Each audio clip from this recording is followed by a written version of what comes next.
திருவாரூர் மாவட்டம் மாவூரில் பல்வேறு கோரிக்கைகளை வலியுறுத்தி தமிழக காவிரி விவசாயிகள் நலச்சங்கம் சார்பில் சாலை மறியலில் ஈடுபட்ட விவசாயி ஒருவரை சாலையில் பிணம் போல படுக்க வைத்து மாலை போட்டு நூதன போராட்டத்தில் ஈடுபட்டனர். விவரங்களை தர இருக்கிறார் செய்தியாளர் நேசராஜன். வணக்கம் நேசராஜன், விவரம். தர்ஷினி, தமிழக காவிரி விவசாயிகள் சங்கம் சார்பில் அக்டோபர் 2ஆம் தேதி தஞ்சை, நாகை, திருவாரூர், மயிலாடுதுறை உள்ளிட்ட மாவட்டங்களில் சாலை மறியல் போராட்டம் நடைபெறும் என அறிவித்து சில கோரிக்கைகளை முன்வைத்தனர். அதில் 2023-24 ஆண்டிற்கான விவசாயிகள் காப்பீடு செய்து இழப்பீடுக்கான அரசாணையை ரத்து செய்ய நடவடிக்கை எடுக்க வேண்டும்.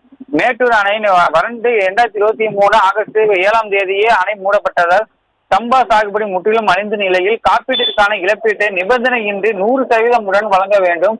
அதே போன்று மாவட்ட ஆட்சியர் தலைமையிலான பேரிடர் மேலாண்மை குழு மழை அளவை கணக்கில் கொண்டு மகசூல் இழப்பை மறு ஆய்வு செய்து இழப்பீட்டை நிர்ணயம் செய்ய வேண்டும்.